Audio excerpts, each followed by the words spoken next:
not as elaborate as the harvest festivals of pre-conquest England, but a meaningful acknowledgement of this milestone. During the celebration, news arrives from Edinburgh. King Malcolm has married Margaret, sister of Edgar the Aetheling, formally aligning himself with the English royal line. The marriage reinforces Malcolm's support for the English refugees, giving you greater confidence in your settlement's future. Winter follows, harsher than those you knew in England. Snow blankets the settlement for weeks at a time. The houses, hastily built during the spring and summer, prove inadequate against the cold. Drafts whistle through gaps in the walls, and frost forms on the inside of thatched roofs. Your forge becomes a gathering place, the heat of the fire drawing people seeking warmth. You work throughout the winter, creating better tools for spring planting, repairing items damaged by the harsh conditions, fashioning simple iron fittings to help strengthen the houses against future winters. Food becomes scarce as the season progresses. The harvest, while successful, was limited by the late start to planting. Everyone's portions grow smaller. You think often of those still in northern England, where William's destruction has left little to harvest at all.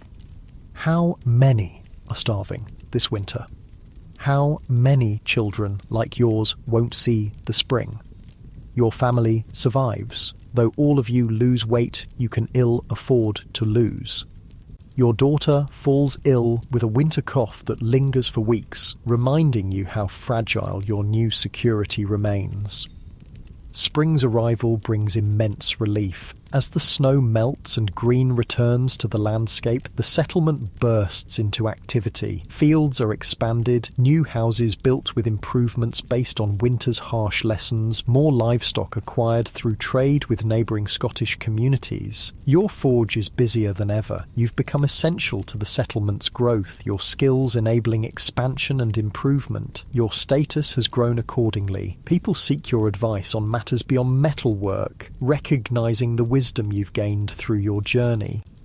One bright morning, as you work with your son at the anvil, a rider approaches the settlement. He wears the livery of King Malcolm's court and carries a sealed message. The message, read aloud by the settlement's priest, one of the few who can read, contains unexpected news.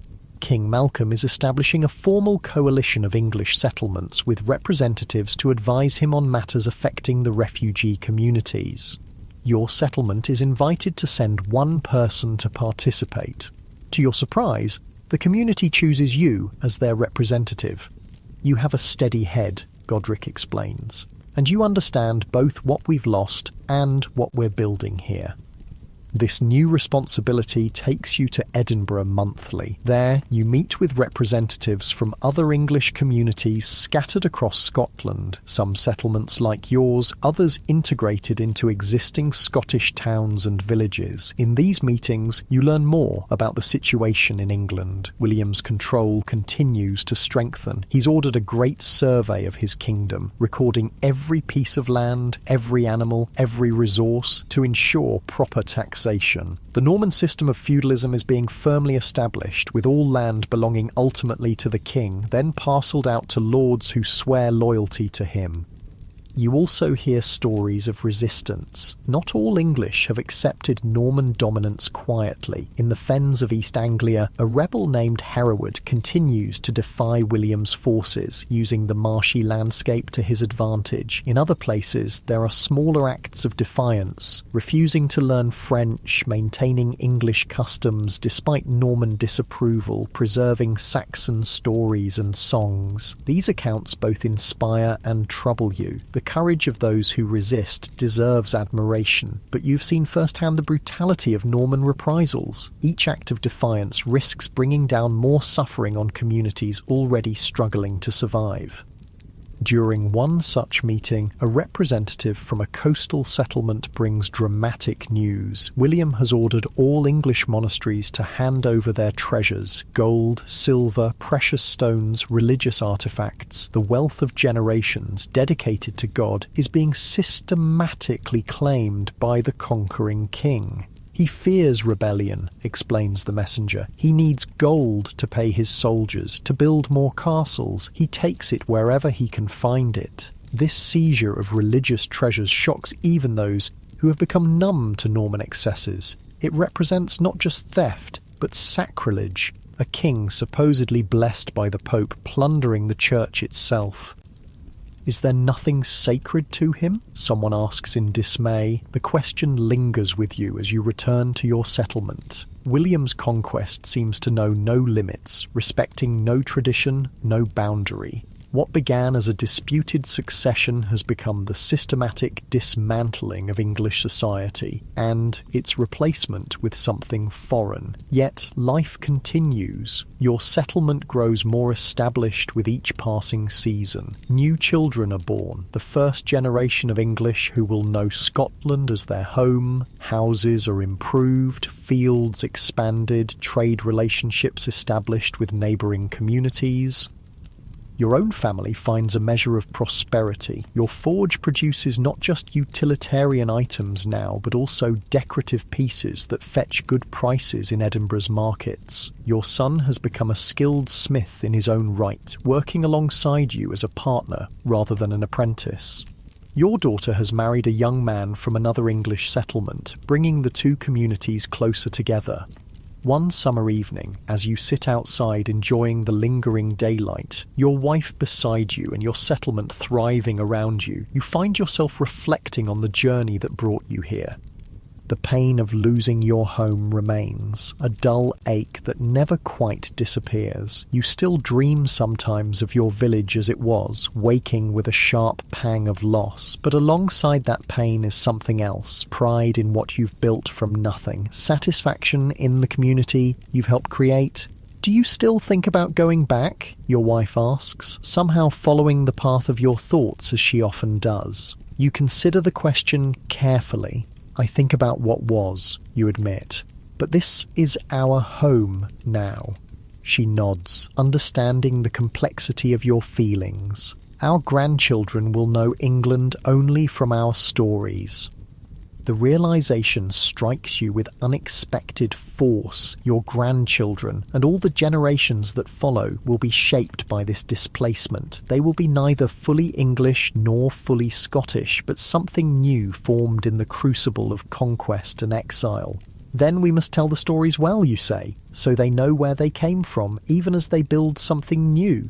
As twilight deepens, you watch the life of your settlement, children playing, adults finishing the day's work, smoke rising from cooking fires. This wasn't the life you envisioned, but it's the one you fought to create from the ashes of William's destruction. The conquest has changed everything, not just for you and those who fled, but for those who remained as well. England itself is being transformed, its language, laws, architecture, and power structures all remade in the Norman image, yet something essential remains, carried in the hearts and minds of people like you. The England that existed before 1066 hasn't been completely erased. It lives on in this Scottish settlement, in the fens where Hereward fights, in quiet villages where old women still tell Saxon tales to children in the Old English tongue. William has conquered the land, but not the spirit of its people. That endures, adapting and persisting, waiting for the day when Saxon and Norman might eventually blend into something new, neither fully one nor the other, but a culture forged in the fire of conquest and survival. As night falls fully, stars appearing in the northern sky, you take your wife's hand and head inside to your simple home. Tomorrow will bring more work, more challenges, more small steps toward building a future. For now, that's enough. The Norman conquest has forever changed what it means to be English, but here, in exile, you remain defiantly, unmistakably Saxon. 3 years have passed since you fled north. Your settlement in Scotland has grown from a desperate collection of refugees into a proper village. Wooden houses with carefully thatched roofs stand in orderly rows. Fields of barley, wheat and oats surround the settlement, broken by small orchards and vegetable gardens. Sheep graze on the hillsides, providing wool that the women spin and weave into cloth. Your forge has expanded. No longer just a simple shelter, it's now a proper workshop with an apprentice besides your son, a young Scottish boy eager to learn the blacksmith's craft. The ironwork you produce is known for its quality throughout the region, bringing traders from as far as Edinburgh to commission pieces. Life has found a rhythm, the acute pain of displacement gradually transforming into a dull ache of nostalgia. You still think of your English village, but increasingly this Scottish settlement feels like home. On a crisp autumn morning, as you work the bellows to heat your forge, a rider arrives in the village. He's English by his dress and speech, travel-worn and urgently seeking the village council. Word spreads quickly. He brings news from across the border. The villagers gather in the small wooden church that serves as both place of worship and meeting hall. The messenger stands before you all, removing his cap as he addresses the assembly. "I bring news of England," he announces. "Hereward the wake has fallen, the fens have been conquered." A murmur runs through the crowd. Hereward, the Saxon nobleman who maintained resistance in the marshy fenlands of East Anglia, had become a symbol of hope for many English. His guerrilla campaign against Norman rule had lasted years longer than anyone thought possible.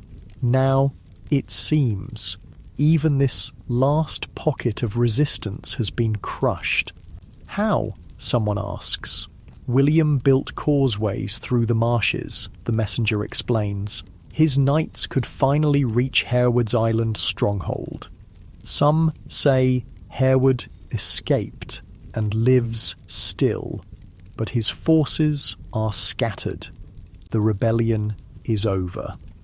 The news settles heavily on the assembly. It marks the end of something, the final extinguishing of organised Saxon resistance within England itself. And the Norman hold? Godric asks what many are thinking. It's secure now? The messenger nods grimly. William's grip tightens by the day. Castles rise in every shire. Norman lords rule where Saxon thegns once held sway. French is spoken in court, in church, among the powerful. He pauses, but there's more. William has ordered a great accounting of all England. Every hide of land, every ox, every pig, every beehive. They call it the Domesday Book.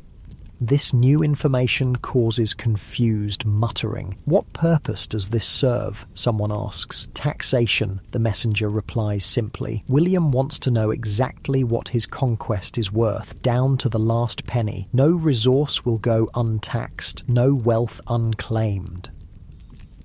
After the assembly disperses, discussions continue throughout the village. The news confirms what many have suspected. There will be no quick return to England, no restoration of the old order. William's conquest is complete and systematically reinforced through architecture, law, language, and now this unprecedented survey of resources.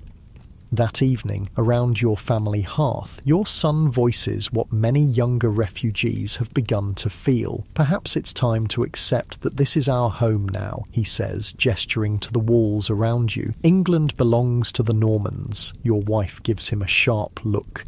England belongs to its people, whether they live there now or here in exile.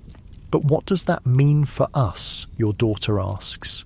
She's married now to a young man from another English settlement, their first child expected in the spring. Are we to be forever looking backward, longing for what's lost, or do we build our future here?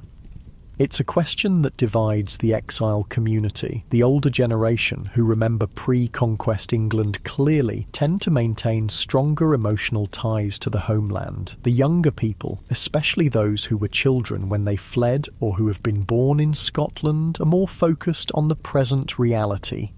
As for you, you find yourself increasingly caught between these perspectives. You cherish your memories of England, but you've also invested years of hard work in creating this new life. Your most productive years now lie behind you. Your hair has greyed, your back aches after a long day at the forge. The thought of starting over yet again, even if return to England became possible, exhausts you. Winter descends, harsh as always in these northern lands. The settlement has learned to prepare well. Food stored, firewood stacked, houses sealed against drafts. You spend more time teaching than working now, passing your knowledge to your son and the Scottish apprentice, guiding their hands as they learn the subtleties of working metal. During the darkest days of winter, when outdoor work is limited by weather, the village maintains its tradition of gathering to share stories. The tales of Saxon England have evolved over the years, taking on mythic qualities. Heroes like Harold Godwinson and Hereward the Wake are described in increasingly grand terms. The England of memory becomes more golden, more perfect with each retelling, a paradise lost to Norman greed. You notice how these stories affect the children of the settlement, those born in Scotland who have never seen England. To them, these tales are like the old stories of saints and heroes, inspiring but remote from daily reality. They listen politely but are equally interested in Scottish legends learned from neighbouring children. When spring finally arrives, bringing the promise of renewal, more news comes from England. William the Conqueror is dead.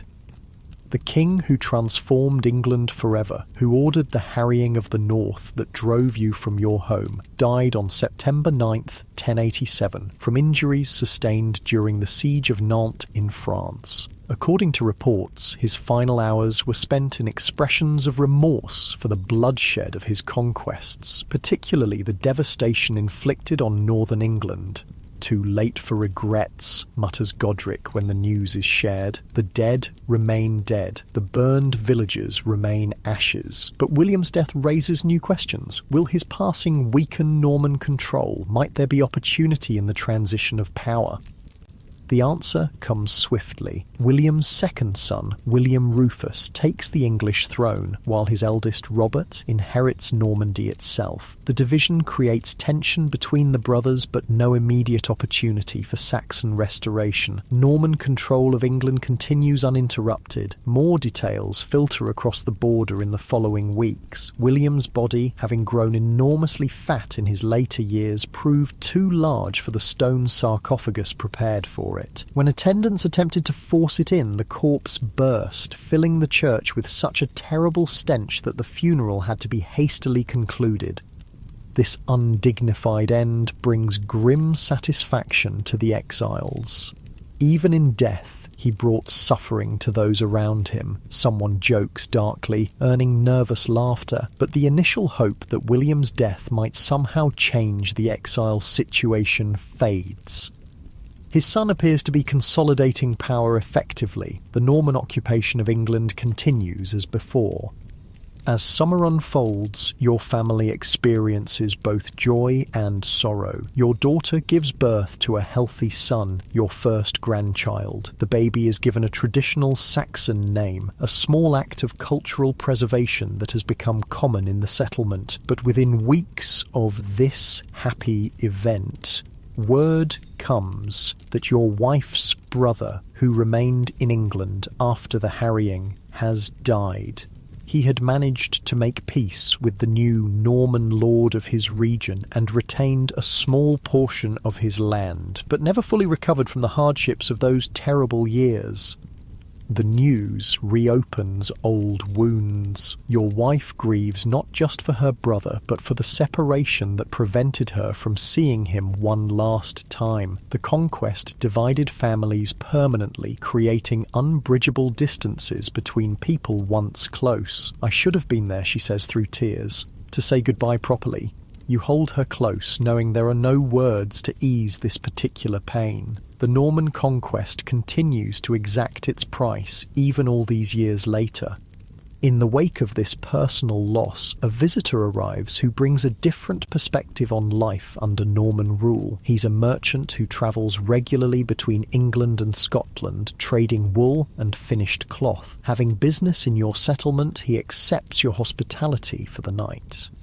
Over the evening meal, you ask him about conditions in England now, nearly 20 years after the conquest. "It depends greatly on where one looks," he replies thoughtfully. "In the north, where William's harrying left such devastation, recovery has been slow. Fields that once produced grain still lie fallow. Village sites remain abandoned. The Domesday Survey records them simply as waste, worthless for taxation. This confirms what you've heard from other sources. The destruction inflicted on Yorkshire and surrounding counties was so complete that its effects would linger for generations." But elsewhere, the merchant continues, life continues. People adapt. They must to survive. He takes a drink from his cup before continuing. The Norman lords can be harsh masters, demanding higher rents and services than Saxon lords typically required. French is the language of the courts, the nobility, the church hierarchy, but in the fields, in the workshops, in the homes, people still speak English. And they remember what came before, you ask? Or is the old England being forgotten? The merchant considers this. The old remember, they tell stories, as you do here. But for the young, especially those born since the conquest, the Norman order is simply the way of the world. They have known nothing else. This resonates with what you've observed in your own settlement, the generational divide in how exile is experienced. For those born in Scotland, England exists primarily as stories told by their parents and grandparents. There is one curious development, the merchant adds. In some places, Norman lords have begun to adapt to English ways. They marry English women. Their children grow up hearing English from nurses and servants. Some even prefer English food and drink to what they knew in Normandy. He smiles slightly. The conquerors are, perhaps, being slowly conquered in turn, not by arms, but by the everyday influences of the land they've taken. This idea that English culture might gradually transform the Norman rulers offers a new kind of hope, not the quick restoration once dreamed of, but a slower, subtler reconciliation that might eventually create something neither fully Norman nor fully Saxon. The merchant departs the next morning, but his observations linger in your thoughts. Could the deep divisions created by the conquest eventually heal through this gradual cultural blending? Might your grandchildren or their children someday return to an England where the sharp distinctions between Norman and Saxon have softened? Summer passes into autumn. The harvest is abundant, a cause for celebration in the settlement. Your grandson grows stronger daily, beginning to crawl and babble. Your son manages the forge increasingly independently, allowing you more time to rest your aging body. Life settles into comfortable patterns.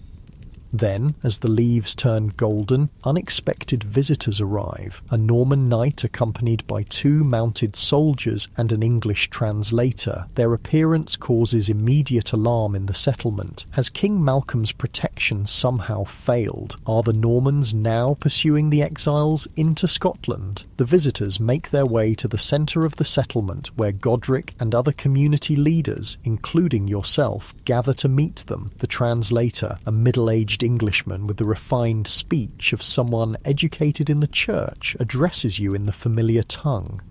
Sir Robert de Montfort, he indicates the knight, Lord of Alnwick by grant of King William Rufus, comes in peace to deliver a message to the English settlements.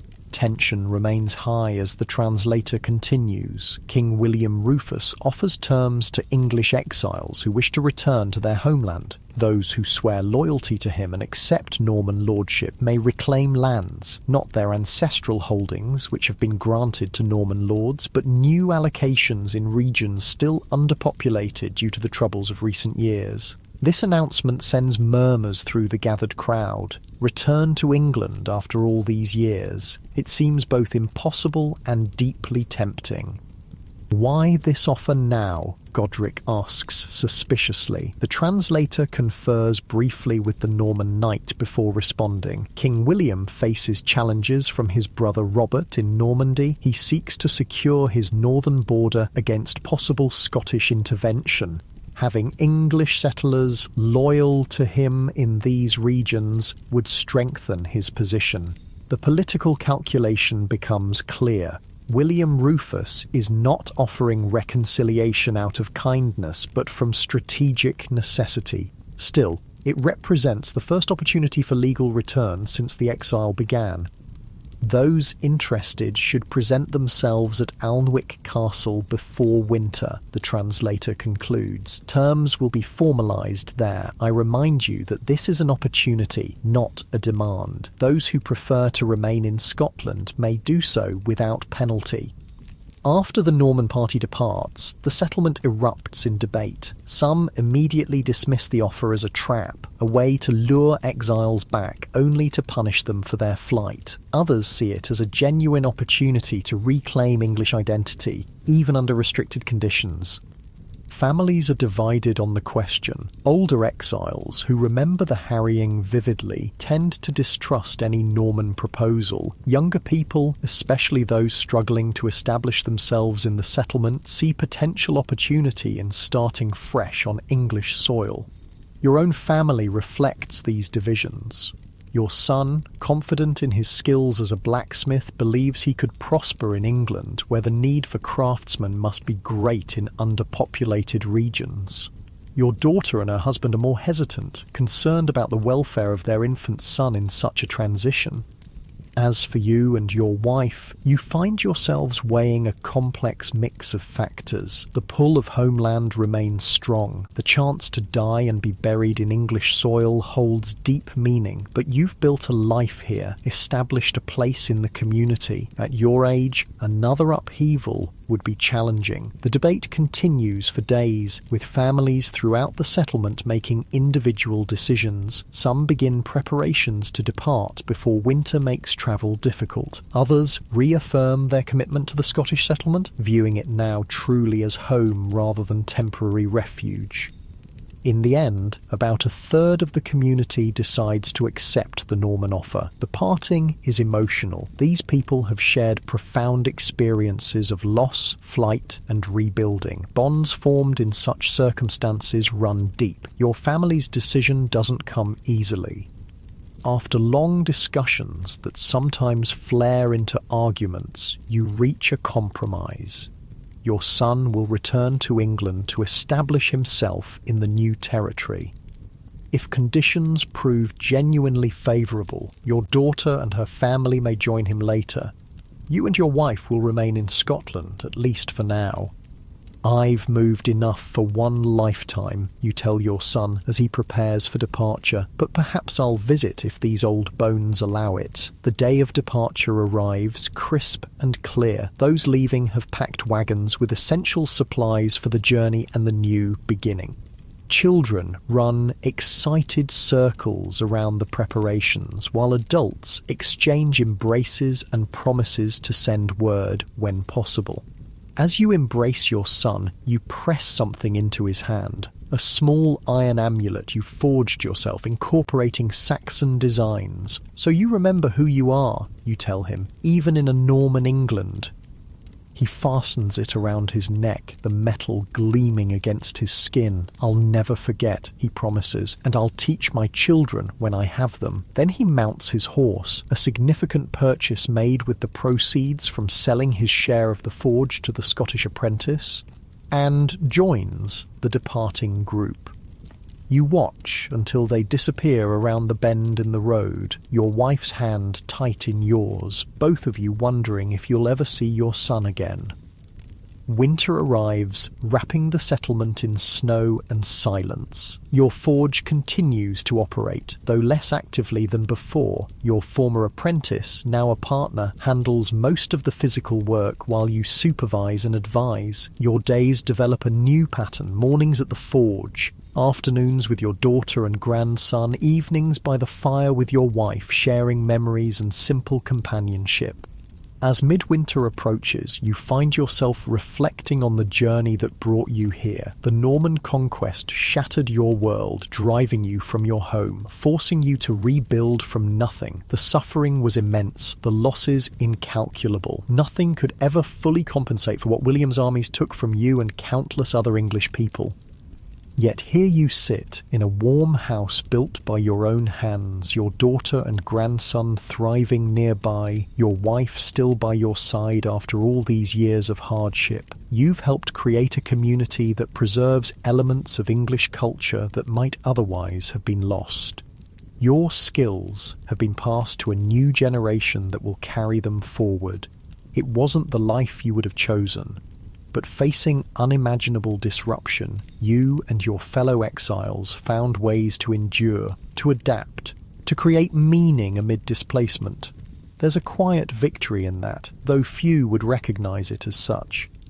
The first letter from your son arrives with the spring thaw carried by a trader making the journey north. His handwriting is uncertain. Literacy was not part of a blacksmith's training, but the message is clear. He has established himself in a small village south of the River Tees, where the Norman lord seems fair-minded for his kind. His skills are in demand, and he's been granted a small plot of land to build a forge and home. There are many English here, he writes, though the lord and his men are Norman. We speak our own tongue among ourselves. The village was abandoned after the harrying and is being resettled now. The Norman lord seems eager for skilled craftsmen, especially those who can repair agricultural tools and weapons. The letter continues, describing the challenges of rebuilding in an area that still bears the scars of William's destruction. But there's optimism too, a sense that something new is emerging from the ashes of the old order. It is strange to walk English soil again, your son concludes, both familiar and foreign at once. I think of you often and hope you may visit when summer makes travel easier. You read the letter aloud to your family that evening. Your daughter listens intently, clearly weighing whether her family might eventually join her brother. Your wife says little, but you notice her wiping tears when she thinks you aren't looking. As for yourself, you feel a complex mixture of emotions, pride in your son's resilience, curiosity about this new Norman-ruled England he describes, lingering anger at the forces that necessitated this separation, and, despite everything, a persistent longing for the homeland you once knew. Later that night, unable to sleep, you step outside your house. The Scottish sky stretches vast above you, stars scattered across its darkness like silver filings on a smith's workshop floor. The air carries the first hints of spring, a subtle softening that promises renewal. You think about your own journey, from Saxon blacksmith to refugee to elder of an exile community in a foreign land. None of it was what you expected or wanted. All of it was shaped by the massive historical forces unleashed when William of Normandy decided to press his claim to the English throne. Yet standing here, you realise something important. The Norman conquest changed everything, but it didn't end everything. English life continues, both here in this Scottish settlement and back in England itself, where your son now works metal as generations of your family did before him. The language, customs and skills that define your people have survived, adapting to new circumstances while maintaining essential connections to the past. William's armies could burn villages, destroy crops, and slaughter livestock. They could replace English nobles with Norman ones, English bishops with Norman clergy. They could impose new laws, new language, new systems of land ownership and obligation. But they couldn't erase the deeper currents of culture and identity that flow through generations. Those continue, sometimes underground, sometimes altered by contact with new influences, but never fully extinguished. As you turn to go back inside, to the warmth of your home and the comfort of your wife's presence, you feel a curious sense of peace settling over you. Not because the pain of displacement has disappeared, it never will, but because you've come to understand that your story is part of something larger that continues unfolding even beyond your lifetime.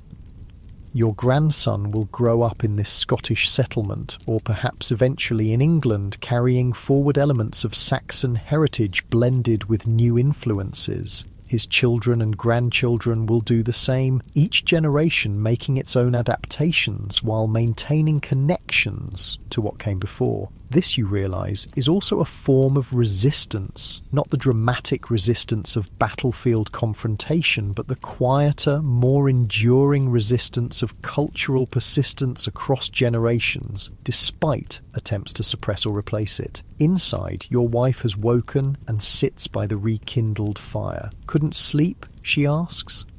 You shake your head, settling beside her, thinking about our son, about England, about everything that's changed. She nods, understanding, as she always does, and everything that hasn't. Her simple words capture exactly what you've been feeling. In the midst of conquest, displacement, and reinvention, something essential remains continuous. Bonds of family, cultural memory, skills passed from hand to hand, stories told and retold. The fire crackles softly as you sit together in comfortable silence. Two survivors of a historical cataclysm who have found ways to carry forward what matters most, despite everything that's been lost. Outside, the Scottish night continues its slow progression toward dawn. Inside, warmed by fire and companionship, you find yourself looking toward the future with cautious hope, not for restoration of what was, but for the continued evolution of what your people might become in this new world, shaped by conquest and resistance, loss and adaptation, ending and beginning. 2 years have passed since your son returned to England. His letters arrive sporadically, carried by merchants and travellers, making the journey between the countries. Each one provides a window into the evolving reality of Norman-ruled England, now over 20 years since the conquest began. "The changes are everywhere," he writes in his most recent letter. "Stone churches rise where wooden ones once stood. The Norman lord has begun construction of a great hall unlike anything we knew in Saxon times. Even the fields are worked differently, with new methods brought from across the sea." But his letters also describe continuities, English still spoken in homes and fields, old festivals celebrated alongside new Norman observances, traditional crafting techniques maintained alongside innovations. The picture that emerges is of two cultures existing in uneasy parallel, sometimes clashing, sometimes blending. "You should see it for yourself," your son concludes. "The road is safe enough now for those who cause no trouble. Come when summer makes travel easier. I have room in my house, and there are matters we should discuss face to face." This invitation stirs something long dormant within you. Despite creating a life in Scotland, England has never stopped being home in your heart. The thought of seeing it again, even an England transformed by Norman influence, pulls at you powerfully. "We should go," your wife says when you share the letter. Her decisiveness surprises you. "I'm not getting any younger. If I'm to see English soil again before I die, it should be soon." Your daughter is less enthusiastic. "It's dangerous," she argues. "The Normans might still view returned exiles with suspicion. She has a second child now, a daughter, and the instinct to protect her family is strong. But after much discussion, a plan forms. You and your wife will make the journey alone, leaving your daughter and her family safely in Scotland. The trip will take place in midsummer when roads are dry and days long. A merchant who regularly travels between Edinburgh and York will guide you for part of the journey, and your son will meet you at a predetermined location for the final leg.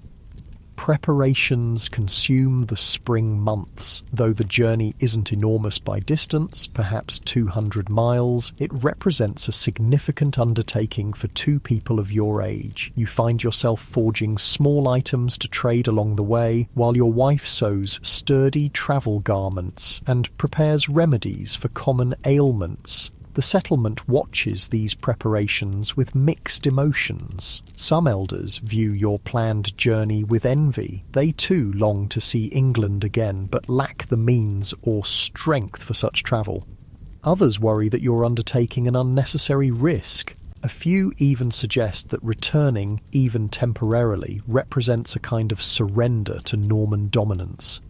"You've become important to us here," Godric tells you privately. "Your knowledge, your counsel, the community will feel your absence." His words touch you. From desperate refugees, you've become valued members of a thriving settlement. There's pride in that transformation, a sense of having created something meaningful from the ashes of displacement. "We'll return," you assure him. "This is our home now, but I need to see my son and England one more time." The day of departure arrives with fair weather and favourable omens. Your daughter's family accompanies you to the edge of the settlement, the goodbye both emotional and restrained. Your people have learned that partings need not be permanent, that connections can be maintained across distance. "Bring me a stone from English soil," your grandson requests, his young face solemn, "so I can know my other home." "I promise," you tell him, ruffling his hair affectionately. The journey south begins easily enough. Your merchant guide keeps a steady but manageable pace, and the summer roads are relatively good. You and your wife ride sturdy ponies purchased for the journey, a significant expense but necessary given the distance. As you travel, the landscape gradually changes. The rugged Scottish terrain gives way to gentler hills and broader valleys. Villages appear more frequently, fields stretching between them in patchwork patterns. You note differences in building styles, in the cut of people's clothing, in the rhythm of speech. Crossing into England is both momentous and anticlimactic. There's no great wall or gate marking the border, just a gradual transition from one jurisdiction to another. Yet knowing you're once again on English soil after years of exile brings a flood of emotion. Your wife reaches for your hand as you ride, her eyes glistening with unshed tears. "It still feels like home," she says softly, "despite everything." The most visible signs of Norman rule appear as you travel deeper into England. Castles rise from strategic hilltops, not the hasty wooden structures of the immediate post-conquest years, but imposing stone fortifications built to last generations. They dominate the surrounding countryside, physical manifestations of Norman power and permanence. Villages reveal the mixed reality of England under Norman lordship. Some thrive with new construction and busy markets. Others remain half deserted, still recovering from the devastation of the conquest and its aftermath. In the north especially, where the harrying left such profound scars, abandoned fields and ruins testify to what was lost. You hear French spoken by mounted knights and their attendants passing on the road, while English continues as the language of farmers, craftsmen, and merchants. Two worlds exist side by side, separate yet increasingly interconnected. At an inn where you stop for the night, the innkeeper, learning you're returning exiles, shares his perspective in hushed tones. "The first years were brutal," he acknowledges. "New lords demanding more than the old, punishing resistance harshly. But things have settled somewhat. Some Norman lords have learned they need their English tenants prosperous if they themselves are to thrive. Others remain harsh masters." He shrugs. "It depends greatly on where you find yourself and under whose authority." This matches what you've gleaned from your son's letters, the uneven nature of Norman rule varying significantly by region and individual lord. There is no single English experience of the conquest, but rather thousands of different accommodations and resistances playing out across the landscape. After parting from your merchant guide, you continue south toward the meeting place arranged with your son. The countryside here bears subtle evidence of the harrying. Fewer villages than you remember, more unworked fields returning to wilderness, occasional ruins visible in the distance. But there are signs of recovery too. New construction, fields being reclaimed, life continuing despite the rupture of 20 years past. You reach the arranged meeting point, a crossroads marked by an ancient stone, by midday. Your son isn't yet there, so you and your wife rest in the shade of a great oak, sharing bread and cheese purchased at the last village. Strange to think this is the same earth we walked before everything changed, your wife muses, running her fingers through the soil. It feels the same, smells the same. You understand what she means. The land itself remains constant beneath the shifting human arrangements imposed upon it. Saxon, Norman, these are temporary distinctions against the deeper continuity of the land itself. The sound of approaching hoofbeats interrupts your reflections. Your son appears around the bend in the road, riding a sturdy horse better than any he could have afforded in his previous life. He's changed in the 2 years since you last saw him, more confident in his bearing, his clothes of finer quality, his face weathered but healthy. The reunion is joyful, with embraces and exclamations at how well each of you looks. Your son has brought a second horse for the remainder of the journey to his village. You'll stay through harvest, he insists. I've prepared everything. The local lord has been informed of your visit and raises no objection. You're welcome in England, at least in my corner of it. The final leg of the journey takes you through countryside that grows increasingly familiar. Though you never lived precisely in this region, the patterns of settlement, the style of fieldstone walls, the particular species of trees all resonate with memory. This is not just England, but northern England, the distinctive landscapes of your ancestral home. Your son's village appears as you crest a low hill, a collection of perhaps 30 households clustered around a stone church, with fields radiating outward. A small stream winds nearby, its banks dotted with willows. Beyond the village stands a manor house of Norman design, and further still, visible on the horizon, the outline of a castle. The lord lives primarily at the castle, your son explains, following your gaze. The manor house is occupied by his steward, who oversees the estate. We see little of the lord himself, which most consider a blessing. Your son's home sits near the edge of the village, a substantial timber-framed house with a good thatched roof. Nearby stands his forge, larger and better equipped than the one he left behind in Scotland. Smoke rises from its chimney, tended in his absence by an apprentice, a gangly English youth who emerges to greet your arrival with nervous deference. "This is my father," your son announces with evident pride, "the smith who taught me everything I know."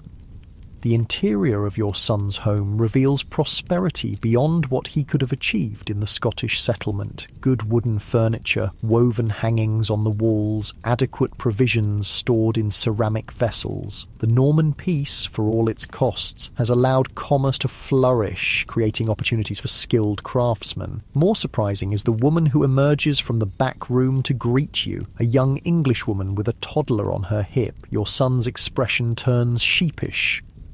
"I meant to tell you in my letters," he says. "This is Edith, my wife, and our son, Alfred."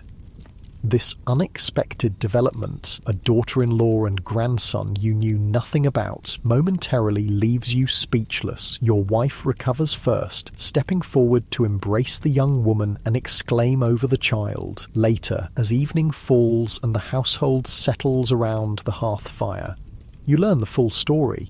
Edith is the daughter of a local farmer, one of the few who managed to retain his lands after the conquest through timely submission to Norman authority. The marriage has connected your son to the established community, helping secure his position. "Her father has been invaluable in teaching me the local ways," your son explains, "which Norman officials can be trusted, which are corrupt, how to navigate the new systems of law and taxation." It becomes clear that your son has fashioned a good life here, not by rejecting his Saxon heritage, but by adapting it to new realities. He speaks a few words of French now, enough to communicate with Norman authorities. He has learned the new measurements and money systems imposed by the conquerors. Yet in his home, English is spoken, Saxon traditions maintained. "The boy will know both worlds," he tells you, watching his young son play on the floor. "The England that was, the England that is becoming, he'll need that to thrive." In the days that follow, you immerse yourself in the life of the village. Much is familiar. The rhythms of agricultural work, the social gatherings at day's end, the weekly observance of church rituals. But Norman influence is evident everywhere, in the stone church architecture, in the regular visits of the Lord's representatives collecting taxes and rents, in the occasional passage of mounted knights speaking rapid French among themselves. You spend time at your son's forge, working metal alongside him as in earlier years. His skill has continued to develop. He's mastered techniques you never had the opportunity to learn, adapting to the demands of Norman patrons who want decorative metalwork in styles unfamiliar to Saxon tradition. Yet he also maintains the old ways, teaching his apprentice the techniques passed down through generations of Saxon smiths. Some methods can't be improved upon, he tells the boy. These were perfected long before the Normans came.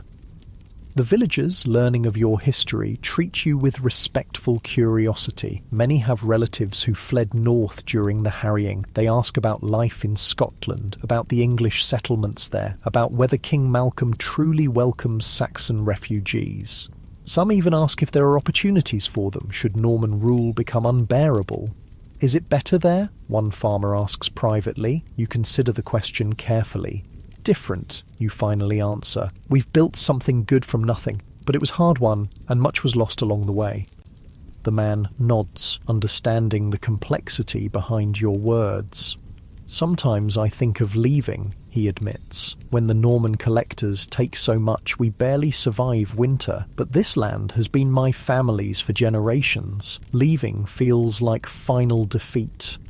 You recognise the dilemma, the same one you faced years ago, though under more immediate threat. Stay and adapt to conquest, or leave to preserve independence. There's no perfect answer, only different compromises. As summer advances toward harvest, you observe the strange hybrid culture emerging in this once devastated region. The village maintains Saxon seasonal celebrations, but now alongside Norman feast days. Children play games with rules passed down for generations, but also learn new ones introduced by Norman settlers. The blacksmith's craft incorporates techniques from both traditions, creating items that would have been recognised by neither Saxon nor Norman smiths of the previous generation. Something new is being forged here, not purely Saxon, not purely Norman, but a gradual amalgamation born of necessity and proximity. You see it most clearly in the youngest children who have never known a world before the conquest. To them, this blended reality is simply England. Your wife notices it too. They're becoming something else, she observes one evening. Not what we were, not what the Normans were, something in between. Is that surrender, you wonder aloud, or survival? She considers this. Both, perhaps. The Normans conquered the land, but the land is conquering them in turn. Their children grow up hearing English from their nurses, eating English food, absorbing English ways. In 3 generations, will anyone remember the difference? Oh, there's wisdom in her observation. Already some Norman lords born in England identify more with their birthplace than with Normandy across the sea. They speak English alongside French, marry into English families, adapt to English customs. The sharp distinctions of the immediate post-conquest years are beginning to blur. This doesn't erase the injustice of the conquest or the suffering it caused. Nothing can compensate for the thousands who died during the harrying, the families displaced, the communities destroyed. That remains a wound in the body of the nation, a trauma that will echo through generations. But life continues, adapting to new realities, finding ways forward even through devastation. The resilience you've witnessed, both in exile and here in conquered England, testifies to something enduring in the human spirit. As harvest approaches, bringing with it the time for your return journey to Scotland before winter makes travel dangerous, you find yourself increasingly reflective. Walking alone one evening to a hilltop overlooking the village, you contemplate the arc of your life. From Saxon blacksmith to refugee, to elder of an exile community, to visitor in a transformed England. None of it followed the path you would have chosen, all of it was shaped by forces beyond your control. The ambitions of kings, the movements of armies, the calculations of power. Yet within those constraints, you found spaces for agency, for maintaining what mattered most while adapting to what couldn't be changed. From this hilltop you can see the Norman castle in the distance, its stone walls catching the last light of sunset. Closer, the village prepares for evening, smoke rising from cooking fires, people returning from fields, children being called home. Despite everything, life continues. Your son joins you on the hilltop, standing silently beside you for a time before speaking. "Will you stay?" he finally asks. "There's room. Edith would welcome the help with the child. The village needs skilled hands." The question doesn't surprise you, though you've known your answer for some time. "Or Scotland is home now," you tell him gently. "We've built a life there, as you have here. Your sister's family needs us. The settlement has become our place." He nods, having expected this response. "But you'll visit again? If these old bones allow it, you promise. And you must bring your family north someday so your sister can meet her nephew." As the sun disappears below the horizon, you both turn back toward the village, where lamps now glow in windows against the gathering dusk. Your wife waits at your son's door, holding your grandson, the two of them framed in lamplight. This moment, you realize, captures the strange dual reality created by the Norman conquest: division and continuity, rupture and resilience. Your family now spans the border, with roots in both conquered England and Scottish exile. The violence of history has scattered you, yet connections remain, adapting to new circumstances. In the weeks that follow, as you prepare for the journey north, you gather small tokens to bring back to Scotland: a stone from English soil for your grandson as promised, seeds from local plants for your daughter's garden, a small pouch of earth from the village where your son now lives. These tangible connections between your two worlds feel important, a way of maintaining continuity despite physical separation. The day of departure arrives with autumn's first chill. Your son accompanies you for the first leg of the journey, the three of you riding in companionable silence through countryside, now showing hints of gold and amber as leaves begin their seasonal change. At the predetermined parting place, the same crossroads where he met you months earlier, the goodbye is emotional but not despairing. You've all survived enough separations to know that connections can be maintained across distance, that absence need not mean ending. "Tell my sister that her nephew grows stronger every day," your son says as he embraces you. "Tell her that England remembers its true self despite everything, and that she and her family will always have a place here if they choose to return."